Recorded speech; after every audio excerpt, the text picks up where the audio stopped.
warahmatullahi wabarakatuh. Selamat pagi Bapak Ibu semuanya. Pada kesempatan ini kita akan mendengarkan presentasi dari Bu Sri Helmi Dia tentang diseminasi pemahaman dan penerapan budaya positif. Kepada Bu Sri dipersilahkan. Terima kasih kepada Ibu Moderator.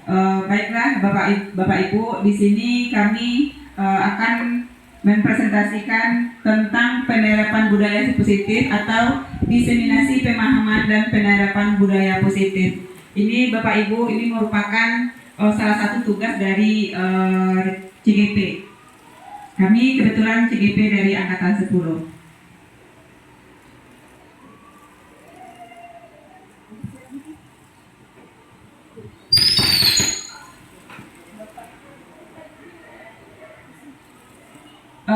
Bapak Ibu, di slide kami sudah ditampilkan itu tentang konsep utama dalam modul budaya positif. Yang pertama yang kita bahas adalah ada 7 materi yang akan dibahas. Yang pertama tentang perubahan paradigma baru. Terus yang kedua tentang disiplin positif. Yang ketiga kebutuhan dasar manusia. Yang keempat tentang motivasi perilaku manusia. Yang kelima, posisi kontrol restitusi. Yang keenam, keyakinan kelas. Dan yang ketujuh tentang segitiga restitusi.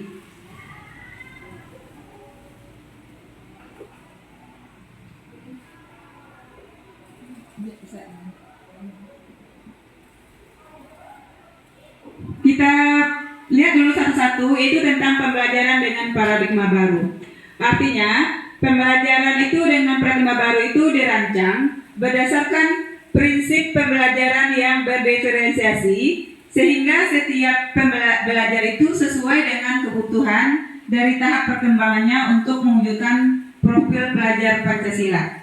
Artinya di sini Bapak Ibu, kita melakukan pembelajaran itu dengan cara berdiferensiasi atau berbeda dari yang kita lakukan. Bukan kita melaksanakan pembelajaran itu berbeda-beda setiap anak, bukan RPP-nya dibedakan, bukan, tapi dalam pelaksanaannya kita itu dalam pendekatan kepada anak itu yang berbeda-beda. Karena setiap anak mempunyai keunikan tersendiri, mempunyai karakteristik sendiri, sehingga kita bikin pembelajaran itu yang berdiferensiasi. Itu maksudnya.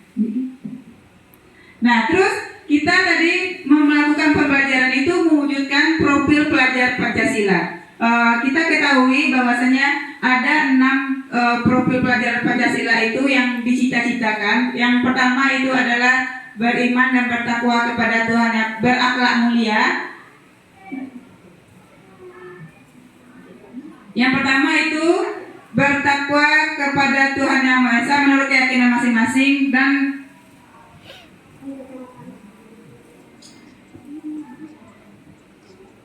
yang kedua kebinekaan global. Yang ketiga itu tentang bergotong royong. Yang keempat mandiri. Yang kelima bernalar kritis. Yang keenam kreatif.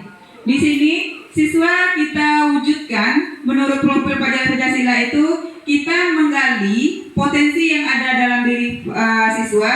Kita terapkan apa yang ada dalam dirinya itu secara mandiri. Bagaimana anak itu melakukan mandirinya tanpa didorong oleh guru, tapi dia mulai dari motivasinya sendiri. Terus anak itu kita adakan bergotong royong. Bergotong royong itu dalam melaksanakan tugasnya sebagai siswa, misalnya dalam membersihkan kelas atau bekerja sama dalam kelompok, itu artinya bergotong royong. Terus kreatif, itu anak itu menciptakan hal-hal yang baru dalam melakukan pembelajaran.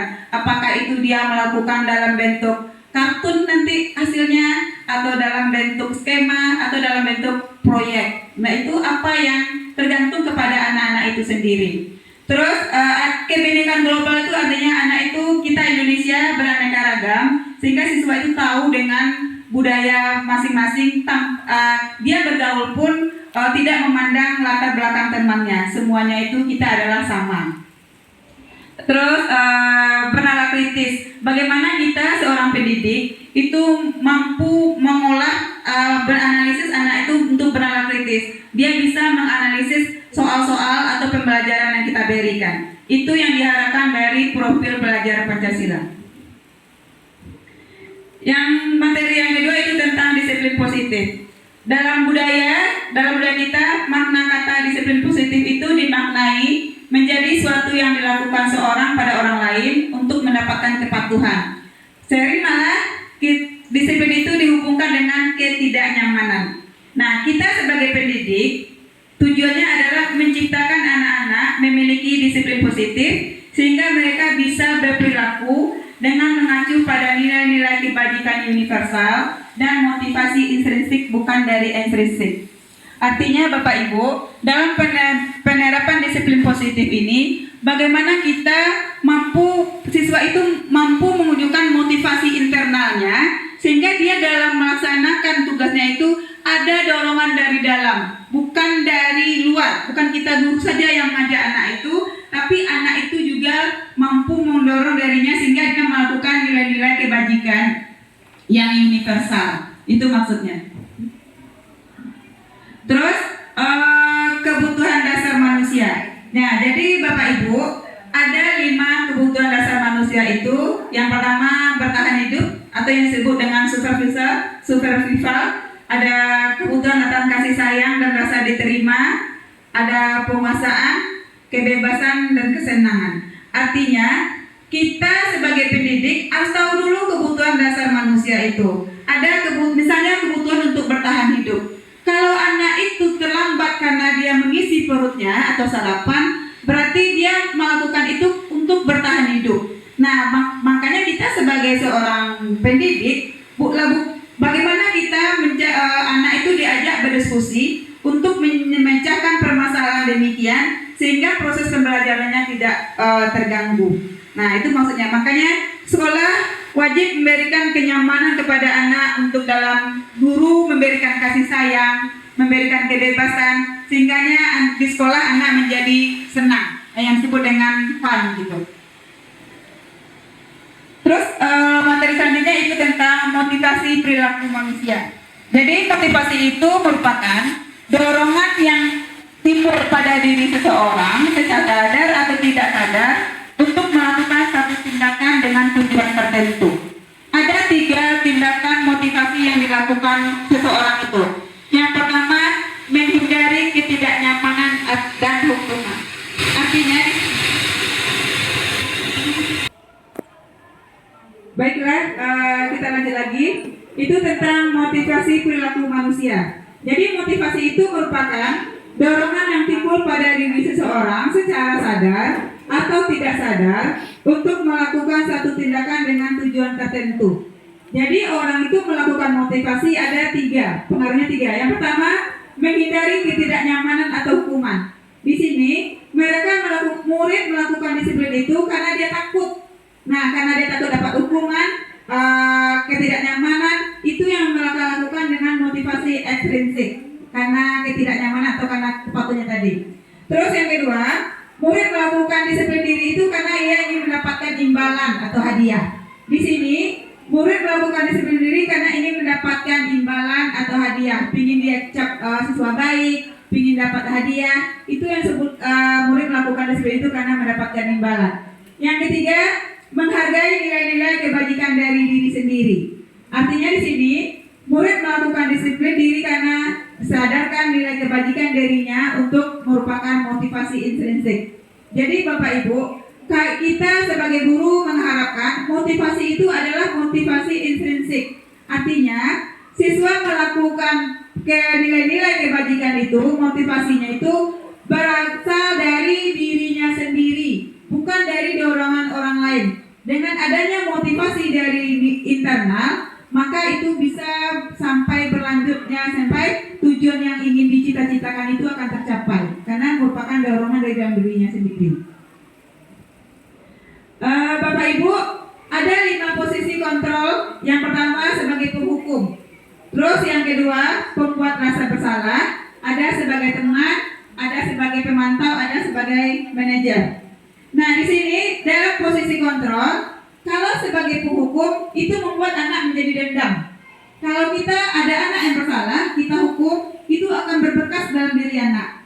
Terus kalau dia merasa buat bersalah, misalnya kamu gak kasihan sama ibu, gara-gara kamu ibu digini-giniin, itu membuat anak merasa bersalah.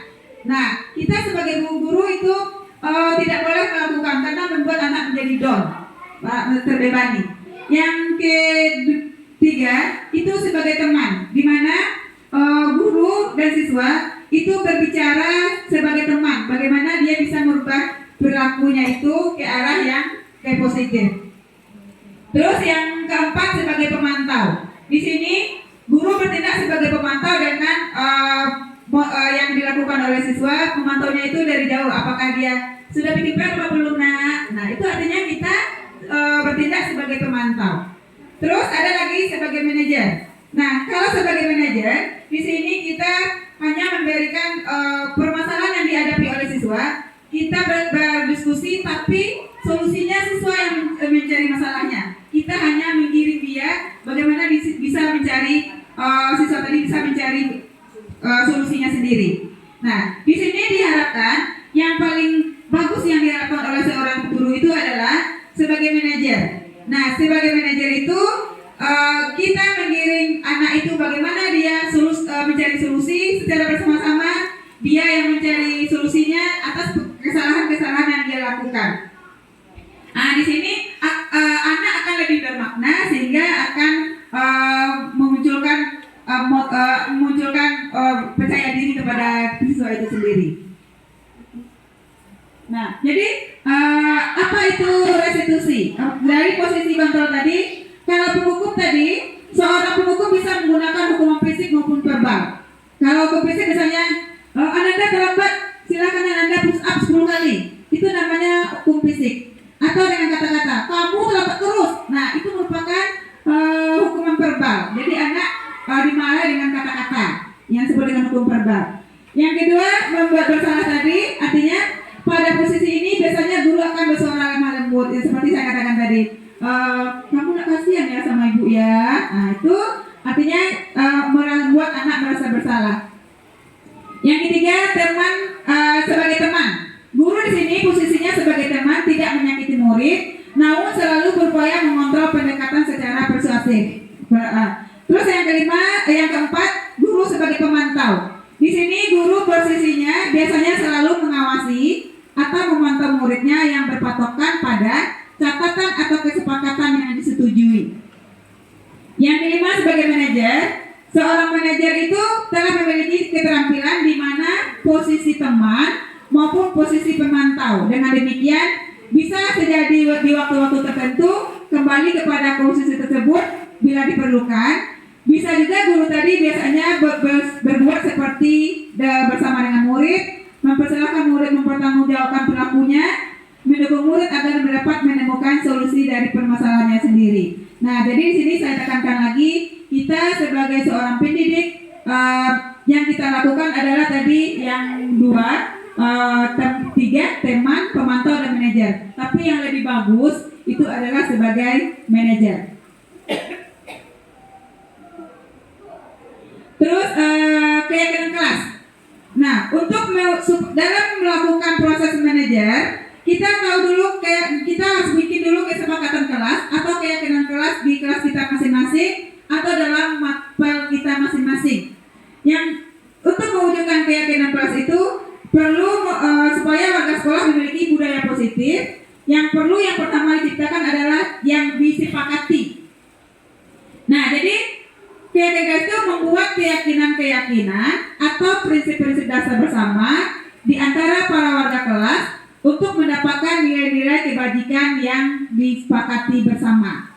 Di sini nilai-nilai kebajikan itu adalah yang mengutarakan adalah murid atau siswa. Kita guru hanya memberikan peluang bagaimana dia mengeluarkan prinsip-prinsip nilai kebajikan itu.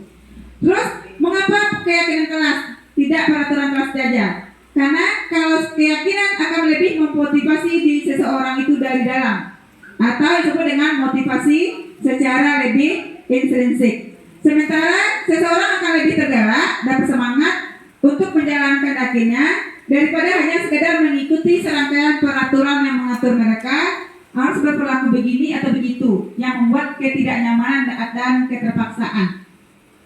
Jadi Bapak Ibu, dalam membuat keyakinan kalau peraturan kita bikin berarti ada yang tidak sesuai dengan diri siswa. Makanya untuk itu perlu kita membuat kesepakatan yang disebut dengan keyakinan kelas. Nah, bagaimana cara membuat keyakinan kelas? Artinya ada beberapa cara yang kita lakukan untuk membuat keyakinan kelas. Yang pertama, keyakinan kelas itu adalah bersifat abstrak, nyata gitu ya. Terus yang kedua, keyakinan kelas itu dituliskan berupa pernyataan-pernyataan universal atau nilai-nilai universal. Terus yang ketiga, pernyataan keyakinan kelas itu senantiasa dibuat dalam bentuk positif. Selanjutnya, keyakinan kelas hendaknya tidak terlalu banyak sehingga mudah diingat. Biasanya saya itu sudah dimulai dilakukan itu hanya 10 keyakinan tapi mencakup seluruhnya. Terus keyakinan kelas itu mudah dipahami oleh semua warga kelas. Selanjutnya, keyakinan kelas itu sebaiknya sesuatu yang dapat diterapkan di lingkungan sesuai dengan kondisi kita. Terus semua warga kelas hendaknya ikut berkontribusi dalam pembuatan keyakinan kelas. Nah, keyakinan kelas itu lewat kegiatan curah pendapat. Terus cara membuatnya terakhir adalah bersedia meninjau kembali keyakinan kelas itu dari waktu ke waktu. Artinya sewaktu-waktu kebetulan tidak dibikin dalam keyakinan kelas, rupanya ada yang kita perlukan bisa ditinjau kembali. List penerapan segitiga restitusi. Dalam penelitian segitiga restitusi ada 3 cara. Yang pertama, menstabilkan identitas. Di sini menstabilkan identitas, setiap orang pasti pernah melakukan kesalahan. Terus bukan siswa kita itu satu-satunya yang pernah melakukan itu. Kita pun sebagai guru atau sebagai orang tua juga pernah melakukan kesalahan. Itu yang disebut dengan menstabilkan identitas. Yang kedua, dengan cara memvalidasi tindakan yang salah. Artinya orang itu melakukan kesalahan pasti punya alasannya. Misalnya anak terlambat, mengapa terlambat? Pasti punya alasan. Mungkin apakah dia sakit perut malam, atau dia begadang menonton HP, atau hal yang lainnya. Nah terus, jadi adakah cara yang paling efektif untuk mendapatkan yang kamu butuhkan? Artinya dari kesalahannya itu apa yang harus dia lakukan supaya dia tidak lagi kesalahannya yang serupa. Terus menanyakan keyakinan. Di sini menanyakan keyakinan yang telah kita sepakati, keyakinan kelas yang kita sepakati itu kita berikan lagi kepada anak. Nah dengan demikian nanti kamu ingin jadi orang seperti apa? Apakah dia mau jadi tentara? Nah kita mengirimnya bagaimana dia supaya yakin dengan keyakinan kelas yang kita bikin tadi bersama-sama tadi. Nah jadi dalam restitusi ini memberikan kesempatan pada murid untuk menanamkan disiplin positif, memulihkan diri dari kesalahannya sehingga memiliki tujuan yang jelas. Jadi pendekannya pada ini menghargai nilai-nilai kebajikan yang diyakini, bukan perilaku untuk menyenangkan orang lain. Restitusi membantu murid untuk jujur pada dirinya sendiri dan mengoperasi dampak kesalahan yang dilakukan. Selain itu, restitusi memberikan penawaran bukan paksaan. Ingat lagi, memberikan penawaran bukan paksaan. Jadi sangatlah penting bagi guru untuk menciptakan kondisi yang membuat murid bersedia menyelesaikan masalahnya dan berbuat lebih baik lagi. Nah, jadi ada 3 langkah tadi, adalah menstabilkan identitas. Artinya kita menstabilkan identitas itu kita juga guru pernah melakukan kesalahan dulu. Nah, terus bagaimana caranya dia mencari solusinya? Terus menanyakan keyakinan yang telah kita sepakati.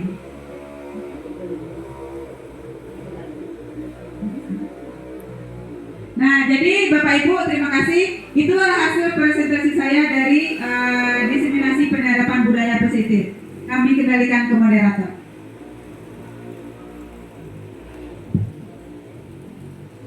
Baik Ibu, terima kasih untuk pemaparan materinya. Selanjutnya adalah sesi tanya jawab. Jadi bagi Bapak Ibu yang ingin bertanya atau yang ada yang ingin ditanyakan, kami persilahkan.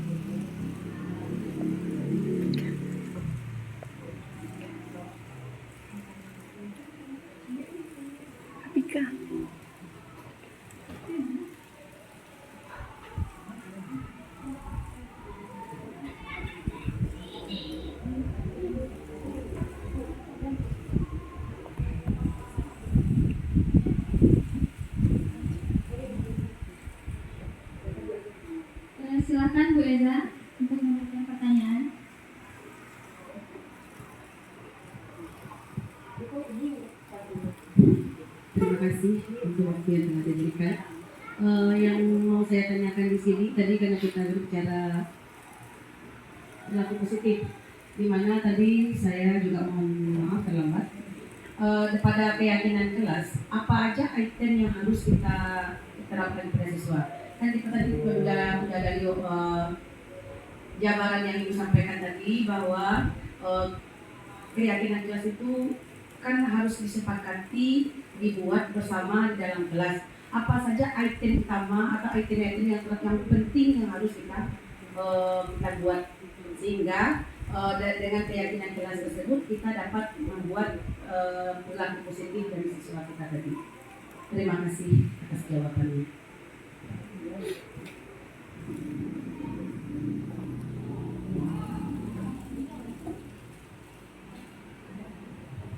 Baik, Ibu, terima kasih atas pertanyaannya.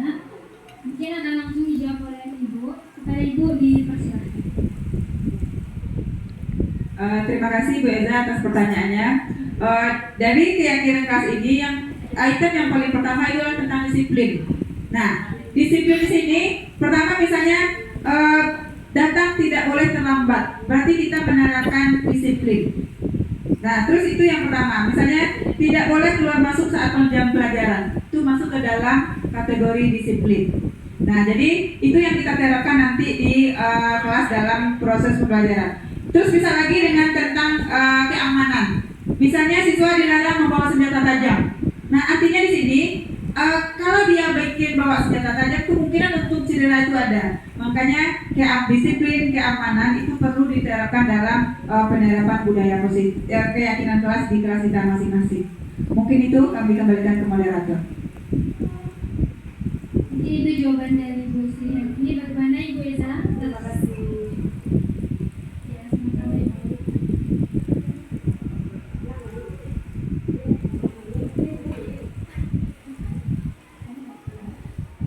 Apakah masih ada dari Bapak Ibu yang ingin bertanya?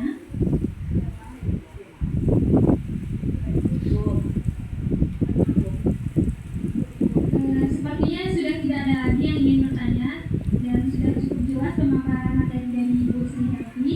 Mungkin saya cukupkan sekian untuk presentasi Ibu Sri Helmi pada hari ini.